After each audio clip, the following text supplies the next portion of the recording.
Hey everyone, welcome back to my channel. I just filmed a video, so that's why I have the same makeup on and the same shirt on. But anyways, today I wanted to do a video about my insecurities, just to talk to you guys about them and hopefully help people overcome their insecurities or help them want to overcome their insecurities by sharing some of mine. So we all have insecurities. We all don't have the same insecurities as the people around us or as a lot of other people in our lives, but we still, everybody has something that they're insecure about. I have, I think, 4 main insecurities that I'm going to talk to you guys about today, and I'm going to talk to you guys about how I was able to overcome them and or how I am still dealing with it. And yeah, so I'm just going to jump right into it. So the first insecurity the first big insecurity that I remember having was my height. If you guys have met me in person or seen pictures or have just heard me talk about it, you guys know that I'm very short. I'm 4'11". I say that I'm 5 feet just to be in the 5s, but technically I'm 4'11". And that was never a huge deal to me, especially when I was little, because though I was the smallest in all of my classes in elementary school, I loved it so much. I loved being the baby of the family. I loved, I don't know, I just liked it. I liked being the line leader all of the time in school because I was the shortest. I loved how I was able to fit everywhere because I was so small. So I loved, I knew that I was short. I had that well aware, but I didn't care. And it was something that was never really a big deal to me until middle school. It was 7th grade. During that time, I was in basketball class at the YWCA, and I was learning how to play basketball. I didn't really love basketball, but I knew what to do. So anyways, I was in the 7th grade. It was PE class. And in PE class that year, every single month, we had a different sport that we would play. So for example, one month would be baseball, one month would be tag football or something. This particular month was basketball, and they divided us up from between guys and girls. So the girls played, they split the girls up into different teams. And so I was in this team, and I was with the popular girls. And when I had conversations, or not necessarily conversations, but when I would say hi to, the popular girls in my grade, or, when I had them in classes, they were always very nice to me, and I was nice to them.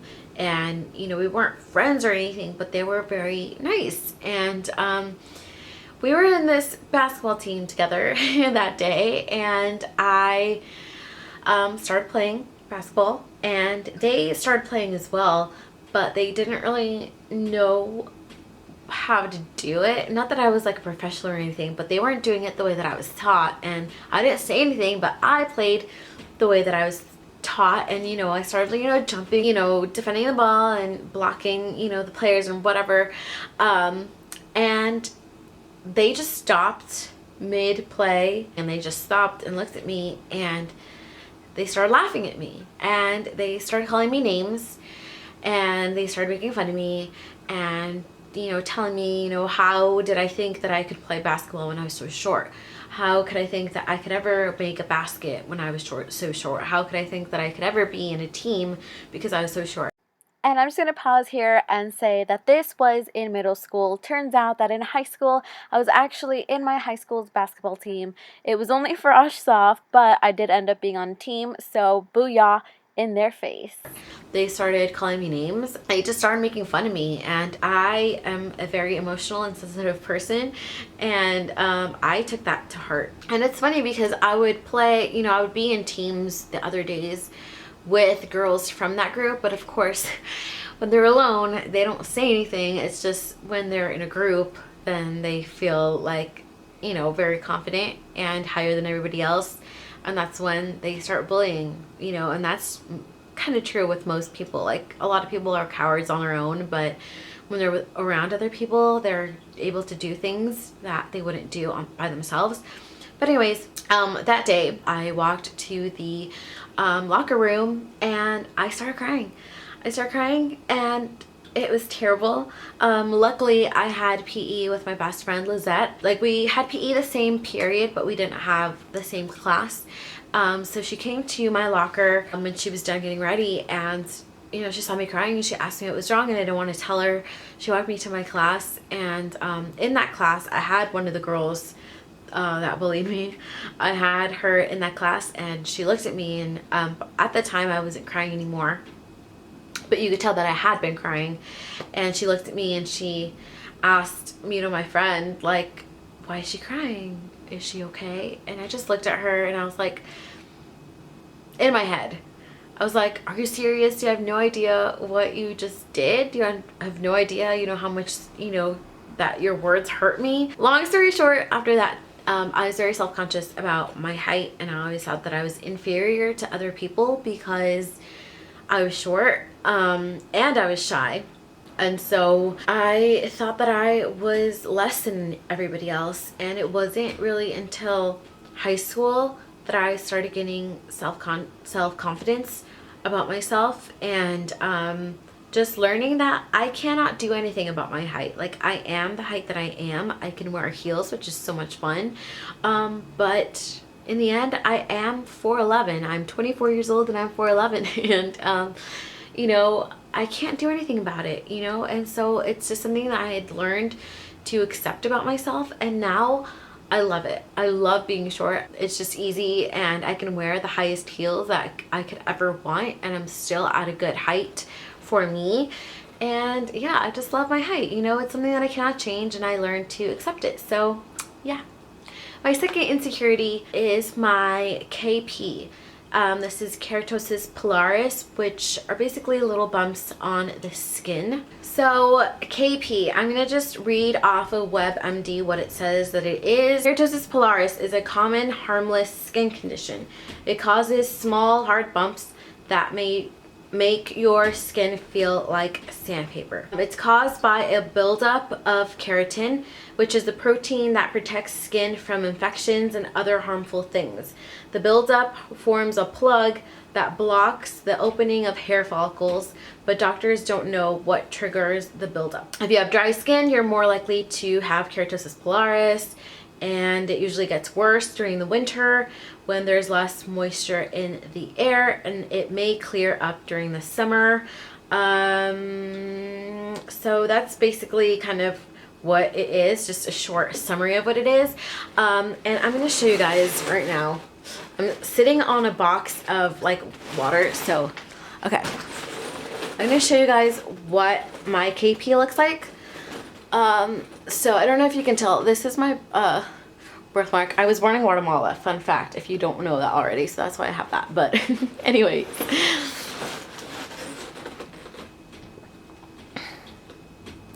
this is my KP. I don't know if you can tell, but I have little bumps along my arms, and they're red. It's a little patchy, but yeah, that is what KP is. It is something that I knew that I had. I didn't know that it was keratosis pilaris, but when I was little I had it, and I just called it chicken skin to be honest. And I was aware that I had it, but I was never self-conscious about it. A lot of the people in my family would just bring it up, but not in like mean ways or anything like that. So yeah, it didn't really affect me until 2009. I had always been a very skinny, active person in my youth, and so in 2009 I started eating really bad. I stopped all my sports, and I started gaining a lot of weight. I gained a lot of weight. At my highest I was at 141 pounds. I'm 4'11", so I was overweight. And because of that, I was very self-conscious about myself, about my body, and I paid more attention to my body than I had ever had before. I don't know if my keratosis pilaris, KP, I'm just going to say KP, I don't know if my KP got worse because of the foods that I was eating, or if in my head it got worse because I was paying more attention to it, because I was more aware of my body. So I have no idea, but I was very self-conscious about it. I hated it so much. I have it in my arms and I also have it on my legs, but for some reason my leg KP was never ever an issue for me. It was always just my arms. And so since 2009 up until last year, I was very self-conscious about my arms. I would always wear like shirts with sleeves. I would never ever step outside wearing a sleeveless shirt. I would always wear shirts with sleeves or long sleeve shirts, or if I did buy a cute shirt that was sleeveless, I would always wear a cardigan. And if you see any of my pictures from back then, you're gonna see that I would never show my arms. What has helped me is moisturizing. Now I've gone to a lot of dermatologists and I could like make a whole video on KP and how I was able to clear it up a little bit, because it was a lot worse than this. I can make a whole video if you're interested in that. Leave a comment down below. But basically I went to a lot of dermatologists and they gave me a bunch of creams that didn't help until I went to my sister's dermatologist, and basically she was like, you know, you can't get rid of KP. 80% of the population has KP, whether it's a lot or whether it's just a little bit. Sometimes it goes away and it comes back, but it will never go away permanently and you're always going to have it. You can lessen it and make it less noticeable, but you're always going to have it. And so after knowing that, I kind of came to terms with it and I was like, okay, I'm always gonna have KP, so I'm always gonna wear a cardigan, or I'm always gonna wear a long sleeve shirt.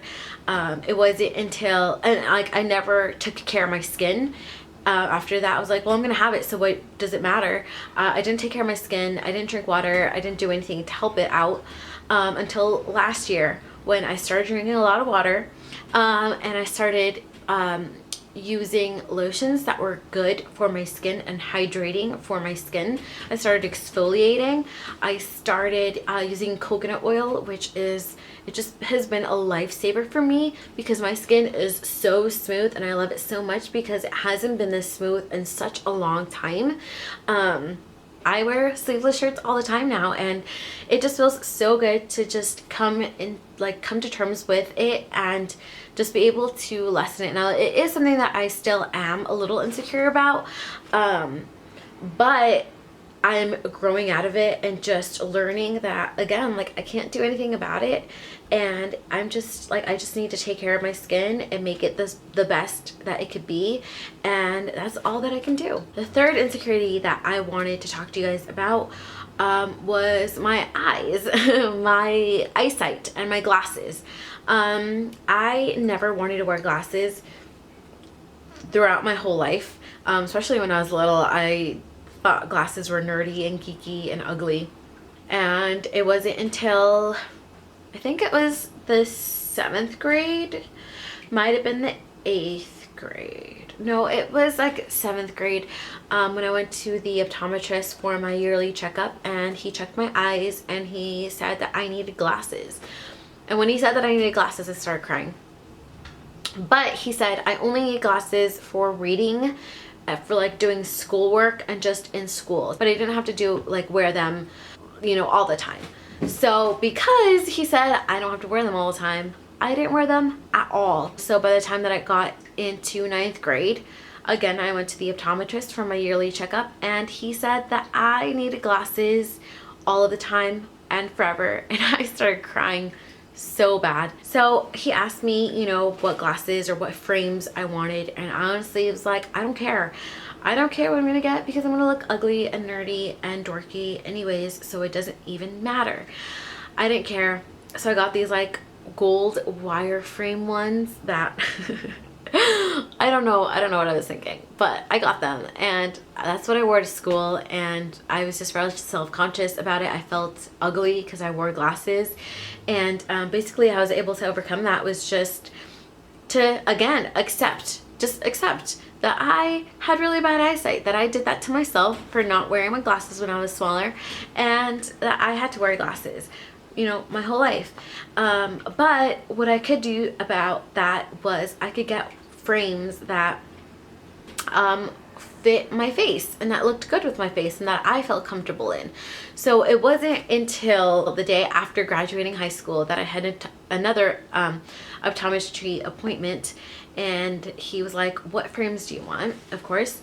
And I tried them all on, and I found these Ray-Bans that, again, when I look back at them, I was like, why did you ever want those? But at the time I felt comfortable in them and I felt like I looked good in them, and I wore those. And then after that I felt very confident about my glasses, and the glasses that I have right now I feel very comfortable in, and I have no worries about wearing them out in public. Like, I just feel good in them and I feel like they look good on me. I do have contacts because ever since I was told that I had to wear glasses, I always wanted contacts. So I got them about 3 years ago, and so I do wear contacts a lot more now, and it's mainly because of makeup, because when I like put false eyelashes on, they like rub against the glass of my glasses.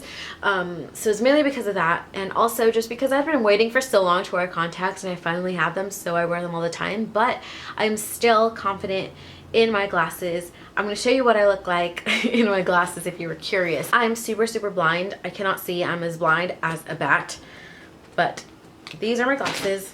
They are Ray-Bans. I don't know what the name is. I used to know what the name was, but I don't really know. So they look like this, and I can't see anything. But yeah, this is me with glasses. So if you're insecure about glasses, just know, you know, either save, like if you're really insecure about them, save money for contacts, or just find glasses that fit your face. That is my one big advice. Just find something that fits your face, because I used to think like glasses are glasses, they look ugly on me and whatever, but no, there's so many different kinds of frames. Find something that you feel comfortable in and that you like. My fourth and last big insecurity that I'm going to talk to you guys about is my weight. So like I was telling you guys in my KP story, I was a very skinny kid. I was always in sports. I did swimming for, oh my gosh, I did swimming from when I was 8 years old to when I was 16. So 8 years. I was in swim classes, and then I was in a swim team, and then I played basketball for 3 years until I was 16. So basically when I turned 16, all of the things that I was doing that was active, I stopped doing. The moment that I turned 16, I just stopped doing all of that, and I started eating really bad. Now I always ate bad. I was never on diets or anything like that, but because I was very active, it didn't, like, it balanced each other out. So I started eating really bad, and I didn't exercise, and so I turned 16 in 2008. By 2009 I'd gained a lot of weight where I was 141 pounds, and I felt ugly. I felt like my low self-esteem plummeted down so bad, and I just was very depressed. My mom knew that I was depressed about it and that I wasn't happy, and she was walking one day and she saw this post on a pole that said weight loss challenge, you know, whatever.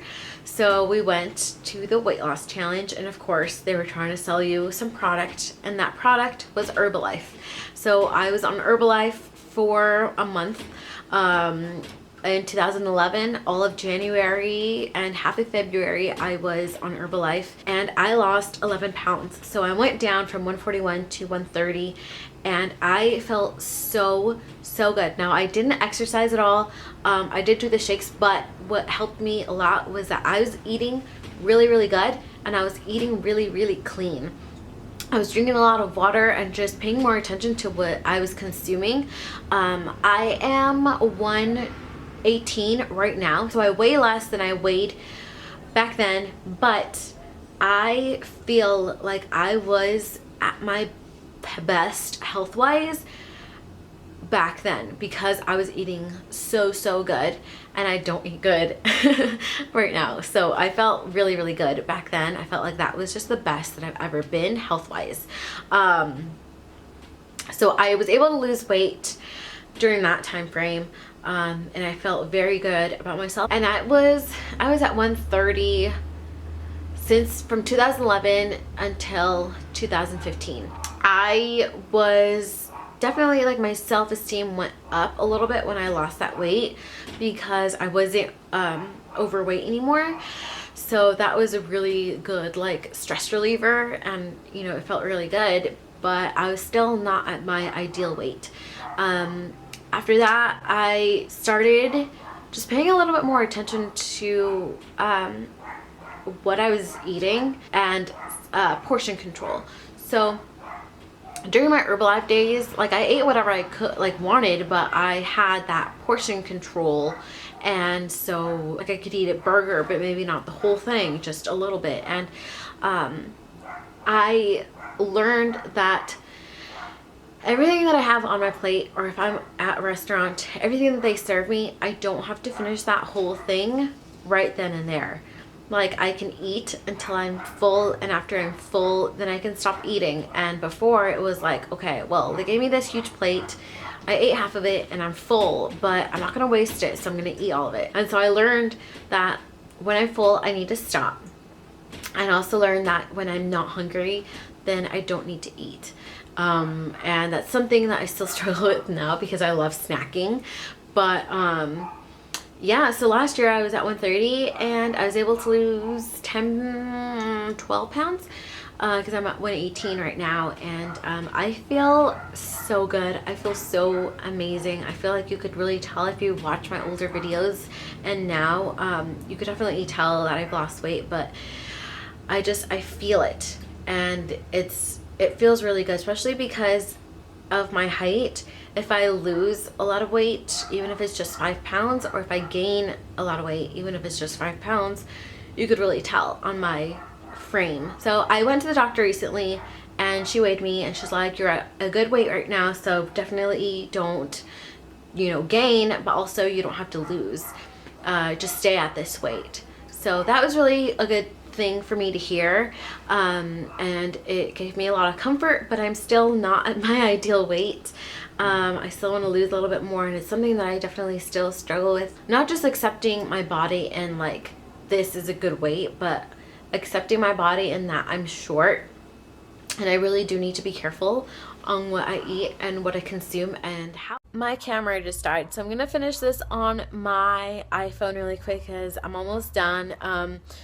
So I had to be careful on what I eat and what I consume, and also how I eat, because I can become overweight again really, really quick. So yeah, I'm still, you know, it's something that I still struggle with. It's still an insecurity of mine, but every single day I try to do something, you know, that is going to help me. So yeah, those were my 4 biggest insecurities, and how I was able to either overcome them or how I'm still working on them and dealing with them. So I hope you guys found this video helpful, or I don't know, interesting. If you have any video requests of anything that I talked about in this video, leave a comment down below.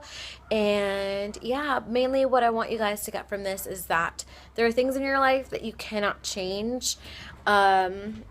And with me, for example, my KP, my height, my eyesight, there are things in life that you cannot change and that you just need to accept and, you know, help yourself make it a little bit better. And there are things in your life that you can change. So for my KP, I cannot change the fact that I have KP, and I cannot change the fact that I'm always going to have it, but I can change the fact that I can start, you know, or keep taking care of my skin and just helping it, you know, be a little bit smoother, even if it's not completely gone. So yeah, and the definitive thing that I cannot change is my height. Something that I can change is my weight, you know, just being a lot more strict on my diet and exercise and all that kind of stuff. So there are things in your life that you can change and things that you can't, and you need to accept yourself first. You need to love yourself for who you are and how you are at this moment right now, and then look at the things that you're not happy about and say, can I change them? Can I not change them? And depending on that, you know, you'll able to kind of just live your life a little bit more peacefully and happily, because once you learn to love yourself, and I can tell you this from experience, once you learn to love yourself, It is such a huge thing, and I'm not saying this in a cocky way or anything like that, but I think it's really important to love yourself and to be comfortable in the body that you're in, because you're in this body and you can't change that. So, yeah. But anyways, I hope that's not too confusing. I feel like I rambled on a little bit, but I love you guys so much. I will see you guys in the next video, and yeah. I don't know what that was. That was weird.